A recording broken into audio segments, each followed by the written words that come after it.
तो आप एसआईआर प्रक्रिया का विरोध करते हैं? मैं बिल्कुल विरोध करती हूँ। आपने अपना एसआईआर फॉर्म भर दिया? नहीं भरेंगे? नहीं भरूंगी। क्या चीज नहीं भरेंगी मैम? एसआईआर फॉर्म आप नहीं भरेंगे? नहीं भरूंगी। क्यों नहीं, क्यों भरना चाहिए मुझे?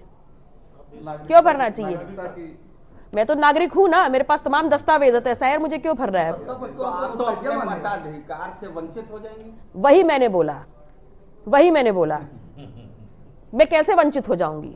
मैं पूरी उम्र अपना वोट दे रही हूँ, आज अगर एसआईआर नहीं भरूंगी तो मैं वंचित हो जाऊंगी? नहीं तो नहीं, मेरा विरोध सिर्फ इतना है कि मेरे पास तमाम वैलिड दस्तावेज हैं। तो अब आप अगर मेरा नाम काटते तो किस आधार पे काट रहे हैं? क्योंकि मैं तो लगातार वोट दे रही हूं, मेरे तमाम दस्तावेज हैं, तो अब एसआईआर की जरूरत मुझे क्यों है? से क्या अपील? मैं मतदाताओं से सिर्फ इतना अपील करूंगी, अगर आप एसआईआर को ठीक समझते हैं तो भरिए, अगर आप ठीक नहीं समझते हैं तो आप मत भरिए। मैं ये मानती हूं कि मैं इस देश की लोकतांत्रिक व्यवस्था में वोटर हूं, मेरे पास तमाम प्रपत्र हैं, मैं एसआईआर नहीं भरूंगी।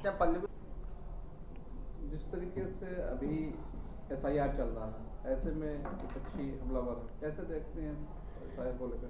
देखिए, एसआईआर जो है ये मुझे ठीक वैसा ही प्रतीत होता है जैसा कि इससे पहले जो महिलाओं के लिए आरक्षण की घोषणा की गई थी। महिलाओं के लिए आरक्षण की घोषणा करते हुए सिर्फ पेपरों पे घोषणा कर दी गई, लेकिन उसको ज़मीनी स्तर पे नहीं उतारा गया। अब एसआईआर जो है वो भी केंद्र सरकार की एक जुमला जैसा हो सकता है, जिसमें उनका उद्देश्य किसी के साथ न्याय करना नहीं है, किसी का नाम ऐड करना नहीं है, बल्कि एक जातिगत आंकड़े निकालने का नहीं है, बल्कि उनका उद्देश्य है कि जो दूर दराज दलित, पिछड़े, मजलूम लोग जो गांव में रहते हैं, उनका नाम उनके लोकतंत्र के द्वारा जो उनको ताकत मिली है वोट देने की, कहीं ना कहीं ये लोकतंत्र पे एक हमला है।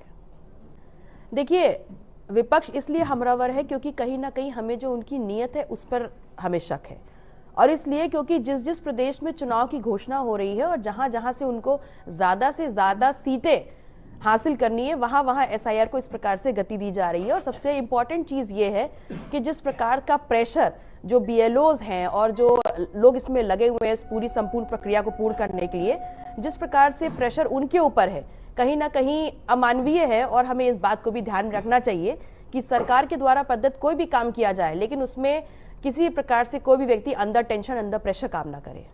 बिल्कुल दबाव है। अगर उनके ऊपर यह दबाव है कि पूरा कार्य जो आपको सौंपा गया पूरा नहीं होता तो आपकी तनख्वाह रोक दी जाएगी, तो एक व्यक्ति जो सरकारी कर्मचारी है वो 30 दिन काम किस लिए करता है? वो इसलिए करता है ताकि उसकी जेब में उसकी तनख्वाह है, वो अपने परिवार का भरण पोषण कर सके। किसी भी काम को करने की आप एक लिमिट लगा सकते हैं, लेकिन उसका वेतन रोकने का मापदंड तो सही नहीं है। देखिए, अगर डिटेंशन सेंटर बना रहे हैं तो कैसा बना रहे हैं ये बताइए, उसमें आधार क्या होगा और उसके बाद प्लान बी क्या है? ये तो अभी आपने तुरंत के तुरंत उस चीज को हटाने के लिए एक सरप्राइज आइटम के तौर पर यहां बता दिया कि हम ये करेंगे, लेकिन उसके बाद क्या करेंगे, उसके बाद वो इश्यूज को कैसे एड्रेस करेंगे, ये इंपॉर्टेंट है। अरे मेरे कार्यक्रम से रिलेटेड कुछ बोलिए, दुनिया भर के जगत भद्रा गुरु और जाने क्या क्या। उन्होंने महिलाओं को खिलौना बताया है, वो उनसे पूछिए, किस तरह की भाषा को आप देख रही हैं? वो उनसे पूछिए, वो उनसे पूछिए, वो जो बोल